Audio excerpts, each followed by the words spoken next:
Queridos amigos e amigas do nosso grupo de reflexão bíblica São Jerônimo, paz em Cristo Jesus.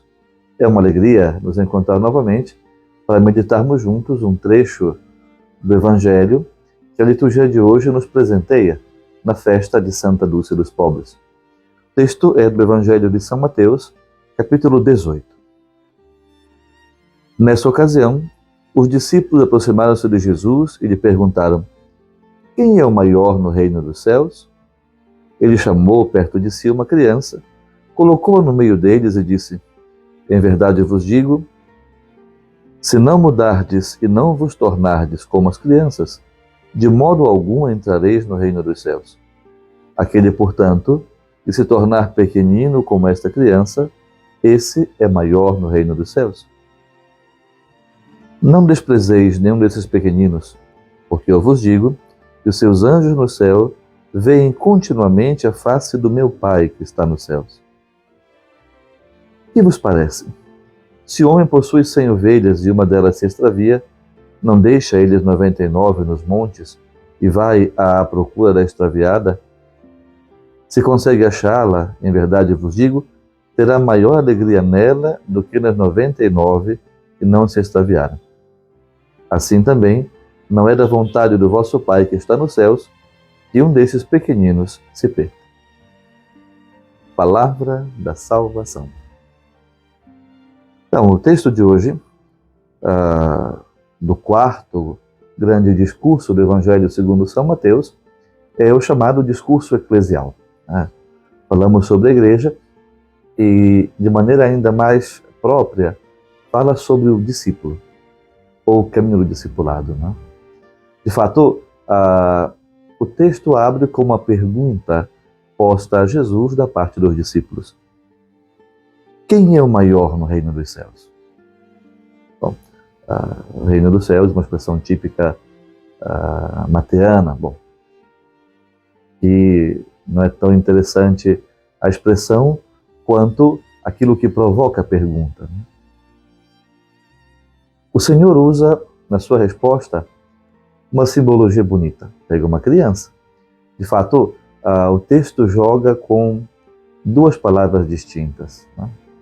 Paidia, neste caso. Colocou no meio deles e disse: em verdade eu vos digo, se não mudardes e não vos tornardes como crianças, de modo algum entrareis no reino dos céus. Aquele, portanto, que se tornar pequenino como esta criança, esse é o maior no reino dos céus. Já na primeira resposta, encontramos, seja a referência à criança, à paidia, como aos pequeninos. De fato, o texto continua, e de criança a pequenino, temos uma mudança substancial na compreensão da identidade do discípulo. A imagem da criança, muitas vezes associado à inocência, a outras categorias, aqui parece chamar em causa um outro dado interessante. Não é porque é inocente, não é porque perdoa, mas a criança é, sobretudo, aquele que se confia aos pais. No perigo, na alegria, é o colo da mãe, é o colo do pai que busca. E, de fato, este vai ser o diferencial da identidade do discípulo. Mais do que a inocência, mais do que a alegria, é a confiança extremada, é a fé depositada no Pai, que faz com que a comunidade, portanto, os discípulos, reconheçam a sua verdadeira identidade. Se fala muito mais do caminho do discipulado do que da imagem em si. De fato, a perícope que lemos termina justamente com essa referência. Assim também não é da vontade do vosso Pai que está nos céus que nenhum desses pequeninos se perca. A vontade do vosso Pai. Na experiência dramática do Getsêmani, é justamente esse o comportamento de Jesus. E não se faça a minha vontade, mas a tua. Ensinando a oração à comunidade, ele nos ensina a pedir que seja feita a vontade do Pai. Então, o caminho do discipulado passa justamente pela capacidade de compreender que é necessário assumir esta postura de filhos, dos pequeninos. nos tornar como eles, num caminho de conversão, de mudança. Se não mudardes e não vos tornardes como crianças, de modo algum entrareis no reino dos céus. Não desprezem nenhum desses pequeninos. Então, uma indicação, não é? A igreja deve cuidar dos pequenos, dos amigos de Deus.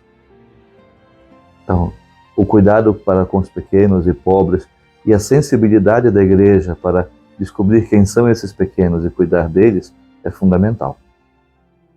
No fundo, esse texto nos faz pensar, seja na nossa identidade como discípulo, né, como quem se coloca num caminho do discipulado para descobrir que é filho de Deus e, portanto, está sob a proteção do Pai e deve realizar a vontade do Pai e deve dialogar com o Pai para compreender bem o que deve fazer, para onde deve seguir, a identidade quanto à missão.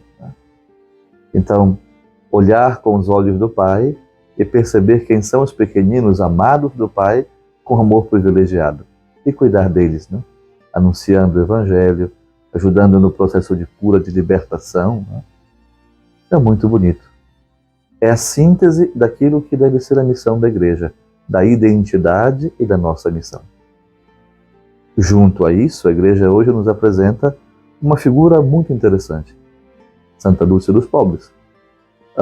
Talvez um ícone muito interessante de como entender a sua identidade, filha amada do Pai, e dedicar a vida no cuidado dos pequenos, daqueles que o Senhor ama. Neste caso, na figura dos doentes, dos pobres, dos abandonados, é uma sugestão interessante, é um exemplo, um modelo interessante. Então, iluminados pela palavra de Deus, procuremos nos transformar cada dia e perceber o quanto é bonito ser discípulo, ser filho do Pai e ouvindo a sua palavra amorosa, compreender qual é a nossa missão.